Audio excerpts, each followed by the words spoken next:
j'ai reçu enfin les douilles pour pouvoir faire cette visseuse à choc et la transformer en clé à choc.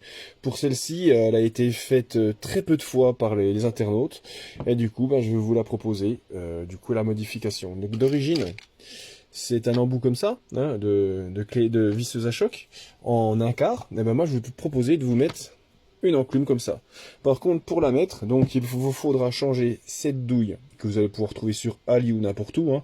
Donc vous prenez la taille de votre douille qui est ici, et vous en trouvez une qui fait la même taille au niveau diamètre extérieur, long et puis la longueur, mais au lieu d'avoir un diamètre 16, vous en trouvez une avec un diamètre 18.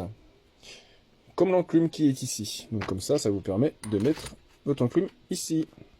Donc ce qu'il va falloir faire maintenant, c'est intégrer cette petite douille à l'intérieur ici. On va la mettre au fond. Voilà, on va la mettre là. On va la taper gentiment pour la rentrer. Ça a l'air de rentrer plutôt facilement. Ouais, en fait, j'ai même pas besoin de la taper. Elle rentre vraiment H6, G7, pour ceux qui connaissent. Glissant. Tip top, regardez comme c'est beau. Et maintenant, on va pouvoir mettre l'enclume. Non, avant, on va mettre ces petites pièces-là. Par contre, je ne me rappelle plus dans le sens qu'elles étaient. On va réfléchir. Alors, vu que j'ai pas envie de me salir les petites mimines, je vais prendre une petite Bruxelles et on va observer. Donc là, je pense que celle-là, elle se met en premier ici. Ici. Et après, nous allons mettre la deuxième. Je pense que c'est ça. Ah oui, ça doit être ça. Comme ça. Ah, regardez. Voilà, comme ça se met. Pour ceux qui se rappelleraient plus, celle-là, elle est au centre. Et en fait, celle-là, elle vient se mettre sur le pourtour. À l'intérieur, comme ça. Maintenant, on va pouvoir mettre l'enclume. Alors, ce que je vais faire, c'est que je vais mettre un tout petit peu de graisse dessus.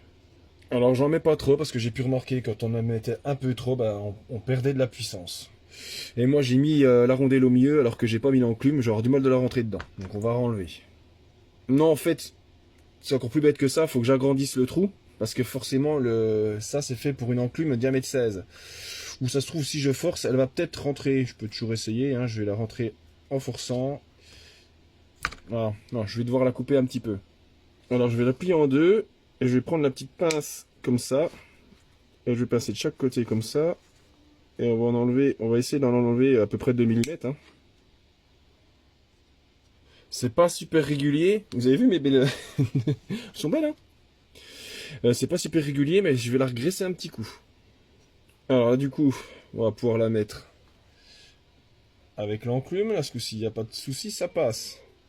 Nickel. Voilà. Ça rentre. Bon, avec un peu de force, mais... Après, c'est que de la mousse. Hein. Voilà. Maintenant, on va mettre l'enclume à l'intérieur. En espérant que c'est pas trop gonflé de diamètre. Normalement, ça devrait le faire. Voilà. Voilà. Nickel. Voilà, comme vous pouvez voir. Voilà, on va la faire tourner comme ça. Maintenant, nous allons mettre en place l'enclume et son système à l'intérieur. Par contre, je me rappelle le sens pour l'emboîter, je ne me rappelle plus. Alors, c'est quel sens? Voilà, il y a juste à l'emboîter comme ça, en fait, sur celle-là, c'est très simple. Après, il faut que je l'emboîte à ce niveau-là, ici. Nous allons passer au remontage final, maintenant que c'est emboîté, ça c'est assez simple à remettre. C'est celle que, en fait, j'en avais une qui était cassée, et du coup, elle a servi de cobaye. C'est pas celle que j'avais qui était la plus puissante, parce qu'en fait, j'ai pu remarquer qu'il y avait une différence de puissance entre certains modèles. Donc là, ça fait une toute autre machine. Donc là, j'ai plus qu'à resserrer les vis.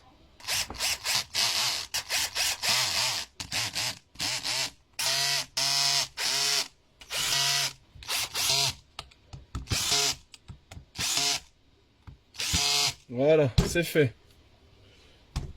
Voilà, on est bien. Bon, je la sens un petit peu dure quand même, mais je pense que ça va se faire au bout d'un moment.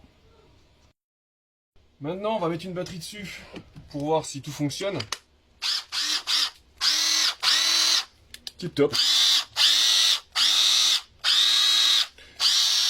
Comme vous pouvez voir, nous avons, je vais vous montrer la grande sœur, la petite sœur, du coup qui sont relativement ressemblantes.